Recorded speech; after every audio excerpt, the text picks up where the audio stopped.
శివశంకర్ గారు చెప్పండి, ఏమిటి కాకాణి గోవర్ధన్ రెడ్డి మీద ఇప్పుడు ఇవాళ వచ్చిన ఎల్లో మీడియా కథనం ప్రకారం ఇక కేసుల మీద కేసులు పెట్టబోతున్నారా? అలాగే దళితుల మీద జరిగిన తీరు, వంశీయ వ్యవహారం, వీటి మీద మీ కామెంట్ చెప్పండి. నమస్తే సార్, మీకు అదేవిధంగా పెద్దలకి, వీక్షకులకి. ఇప్పుడు 3 అంశాలు సార్. ఒకటి, తెనాల్లో జరిగినటువంటి ఘటన ఈరోజు మొత్తము పౌర సంఘం అంతా కూడాను తల దించుకునేలా చేసింది. ఎందుకంటే ఒక దళితుల్ని పట్టుకొని సిఐ స్థాయి వ్యక్తులు ఇద్దరు కూర్చొని లాఠీలు తీసుకొని పైశాచిక ఆనందంతో కాళ్ళకు గట్టేసి కొడతా ఉంటే నిజంగా ఆటవిక సామ్రాజ్యంలో ఉన్నామా లేకపోతే డెమోక్రటిక్ కంట్రీలో ఉన్నామనేటువంటిది ఉంది. ఇంత జరుగుతున్నా కూడాను పోలీసులు బాసులు కానీ అదేవిధంగా ప్రభుత్వాలు కానీ నిమ్మకు నీరెత్తినట్లు వివరిస్తున్నాయి. అదేవిధంగా పత్రికలు చూస్తే సార్, ఈ బిల్డప్ బాబాయిలు ఎల్లో పత్రికలు చూస్తే ఈరోజు ఈ కథనం గురించి ఏం రాశారని నేను చూశాను క్యూరియాసిటీగా. ఏ రోజు సార్, రౌడీ సీరియల్టర్లకు పోలీసులు దండనంట. ఇంత దుర్మార్గంగా, ఆశవికంగా, ఆటవికంగా అలా చేస్తా ఉంటే దాన్ని ఖండించాల్సినటువంటి ఒక జర్నలిస్టులటువంటిది, ఒక పత్రికల ఫోర్త్ ఎస్టేట్ ఇలా విధంగా ప్రవర్తిస్తా అంటే ప్రభుత్వం ఏ విధంగా ఉంటుంది? ఖచ్చితంగా సార్, ఈ రోజు పౌర సంఘాలంతా రెడ్ బుక్ రాజ్యాంగం భయపడి బయటికి రాలేదా? లేకపోతే కనుక ప్రభుత్వంతో తొత్తులుగా వివరిస్తున్నారా? ఈ దళిత సంఘాలు వీళ్ళందరూ కూడాను ఈ ఘటనని, గతంలో సుధాకర్ అనేటువంటి వ్యక్తి మతి స్థిమితం కోల్పోయేసి విచక్షణారహితంగా పోలీసులు కొట్టినా, పోలీసులను తిరగబడి ప్రభుత్వాలు తిట్టినా, ప్రధానమంత్రి గారు తిట్టినా వారిని అదుపులోకి తీసుకుంటే ఇదే ఎల్లో మీడియా అబ్బో అనేసి దళిత డాక్టర్ మేధావి అది వచ్చేది కరోనా టైంలో.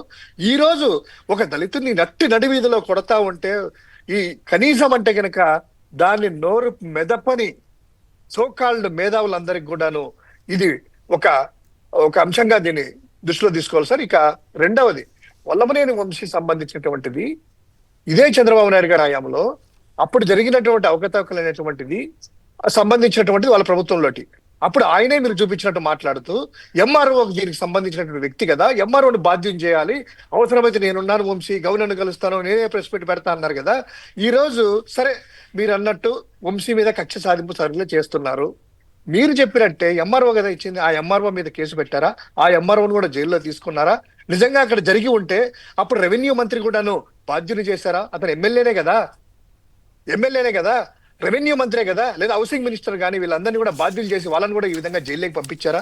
నిజంగా ఒకవేళ తప్పు జరిగి ఉందని మీరు అనిపిస్తే ఇప్పుడు ఎందుకయ్యా ఈ 2 నాలుకల ధోరణి? సో ఈ ఒక వ్యక్తి మీద కక్ష గట్టి, ఇందాక కృష్ణరాజు గారు చెప్పినట్లు ఆ ప్రైవేట్ ఆసుపత్రుల్లో కూడాను కొంతమంది డాక్టర్లు ఆ రెడ్ బుక్ రాజ్యాంగానికి భయపడేసేసి వైద్యం చేయడానికి ముందుకు రాలేదు. అదేవిధంగా నిన్న డాక్టర్లు కూడాను ఇంత సివియర్ గా బాధపడతా ఉంటే ఏదో మందులు రాయించాము, మాకు ఎక్విప్మెంట్ లేవు, పంపించాము. ఎంత నిర్లక్ష్యంగా ఒక డాక్టర్ల బాధ్యత ఉండి ఒక మనిషిని ఏ విధంగా పరిస్థితుల్లో వచ్చినా కూడాను మనిషి ప్రాణాలను కాపాడాల్సినటువంటి దేవుడి రూపంలో ఉన్నటువంటి డాక్టర్లు కూడాను ఎర్రబుక్కు రాజ్యాంగానికి భయపడో, లేకపోతే వ్యక్తి మీద కక్ష కట్టో, లేదా ఒక పార్టీకి కొమ్ముగాసో ఇలాంటి చర్యలు ఉన్న రోజులు ఈ రాజ్యం బాగుపడదు సార్. రాజ్యం బాగుపడదు, వాళ్ళు కూడా బాగుపడరు. సో ఇది ఒక అంశము. ఇక నెక్స్ట్ అంశానికి వెళ్తే, కాకాని గోవర్ధన్ గారి గురించి, ఆయన మీద ఈ మైనింగ్ సంబంధించినటువంటి గతంలోనే ఆరోపణలు వచ్చిన నేపథ్యంలో జగన్ గారి సర్కారు ఎంక్వైరీ వేస్తే ఆ యొక్క మైనింగ్ అధికారులే ఏమీ లేదు క్లీన్ చిట్ ఇచ్చారు. 1 సారి కాదు, 2 సార్లు కాదు, దాదాపు 5-6 సార్లు ఈ విచారణ చేయడము, క్లీన్ చిట్ ఇవ్వడం జరిగింది. తర్వాత ఇది కాదని చెప్పి ఆయన మీద పెట్టినటువంటి కేసులు ఒక్కసారి పరిశీలిస్తే సార్, తాడేపల్లిలో ప్రెస్ పెట్టారు, అది సాక్షిలో వచ్చిందట, దాన్ని షేర్ చేశారనేసి కాకాని గోవర్ధన్ గారి మీద వాట్సాప్ లో షేర్ చేశారని ఒక కేసు. రెండవది, బీజేపీ నేత ఏదో తప్పుడుగా మాట్లాడితే ఆ వీడియోను షేర్ చేశారని ఇంకొక కేసు. తర్వాత వచ్చేసేసి కావల్లో ఒకరి మీద దాడి చేస్తే వైఎస్ఆర్సీపీ కార్యకర్తల మీద ఒక జిల్లా అధ్యక్షుడిగా అక్కడికి వెళ్తే దానికి లా అండ్ ఆర్డర్ ఇచ్చేసి ఇంకో కేసు. సో ఈ విధంగా 11 కేసులు ఆయన మీద బనాయించేసేసి ఎప్పుడో గతంలో పాత కేసులన్నీ కూడా తిరిగి తోడి 2014లో మద్యం అసలు కరెక్టా కాదనేది పక్కన పెడితే కుప్పంతో సహా, పిఠాపురంతో సహా ఏ నియోజకవర్గంలో మద్యం పంచట్లేదు, ఏ నియోజకవర్గంలో ఏం జరగట్లేదు, పరిగెట్టుకుని ఇప్పుడు కక్ష కట్టి పెట్టడం తప్పితే ఏమైనా అర్థం ఉందా అనేది మామూలు వాళ్ళు అడిగితే ఏం చెప్తారు? అదే సార్, ఇప్పుడు దానికి సంబంధించిందంతా కూడా గత ప్రభుత్వం వాళ్ళ హయాంలో కావచ్చు, ఏ హయాంలో కావచ్చు, 10 సంవత్సరాల్లో దానికి సంబంధించినటువంటి కూడాను విచారణ చేసేసి దానికి తగిన ఆధారాలు లేకనే ఆ కేసుని పార్క్ చేశారు. ఈ రోజు ఈనాడు చూస్తే సార్ ఆ కిరణ్ చౌదరి రామోజీ గారి అబ్బాయి పాపం పండిందంట. మీరు ఇంకా ఇంకో లైన్ చదవలేదు, పక్కన పడేస్తారు మీకు చదవలేక. పాపం పండిందంట. ఏం పాపం పండింది సార్? ఎవరు చేశారు పాపం? వీళ్ళ నాన్న చేసిన పాపం ఏమన్నా పండి ఈ రోజు అట్లేదు అనకూడదు అట్లన్నీ కూడా. సో ఈ రోజు కాకాని గవర్నర్ గారు యాక్టివ్ గా ఉన్నారు కాబట్టి అంటే వ్యవసాయం మీద కాదు గానీ- మీరు చెప్పిన తర్వాత నాకు అనిపిస్తా ఉంది, నేనైతే గమనించలేదు కానీ మీరు చెప్పిన తర్వాత చదవలేదు. రెండో point, ఆ point చదివేసి కాదు పక్కన పెట్టండి. పాపం Next point పండిందంటే ఇప్పుడు రామోజీరావు సిఐడి కేసును ఎదుర్కొంటే పాపం పండినట్లు ఒప్పుకున్నట్ల, మరి వాళ్ళు ఒప్పుకోవాలి కదా, మరి ఎందుకు ఒప్పుకోలేదు? చంద్రబాబు గారు జైలుకి వెళ్తే పాపం పండినట్ల ఎందుకు పాపం పచ్చిరాతలు రాస్తారు వాళ్ళు?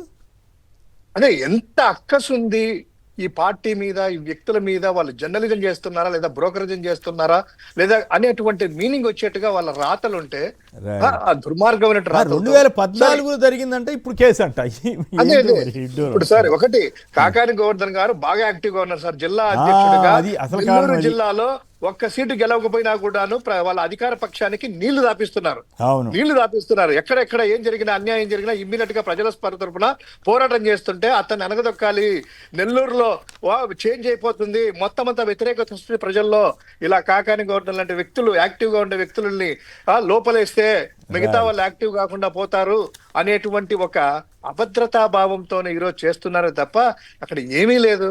మైనింగ్ అధికారులు ఇచ్చారు, ఇప్పుడు ఇచ్చిన అధికారులు, క్లీన్ చిట్ ఇచ్చిన అధికారుల మీద పట్టుకోండి, ఆ విచారణ ఏం చేశారు ఏంటని చూసుకోండి, వాళ్ళని పిలిపించండి. కాదుగా, దాంతో పాటు ఇప్పుడు రోజు పేపర్లో వార్తలు వస్తున్నాయి మొత్తం మైనింగ్ మీద ఎట్లా దందా చేస్తున్నారని. దాని మీద ఎందుకు దాని మీద కూడా చర్య తీసుకుని అప్పుడు వీళ్ళు కూడా చేశారంటే అర్థం ఉంది. ఇప్పుడు చేసే వాటినేమో మొత్తం వదిలేస్తారు, గతంలో వాళ్ళ మీద రెడ్ బుక్ అంటారంట. అంతే కదా సార్. ఇప్పుడు నెల్లూరు జిల్లాలోనే పెద్ద మనిషిగా చెలామవుతున్న వ్యక్తి ఏ విధంగా మైనింగ్ మిగతాటి అన్ని మూసేసి ఒక వ్యక్తి చెలకట్టమాడుతున్నారు ఆ యొక్క బిజినెస్ తో అంతా కూడాను.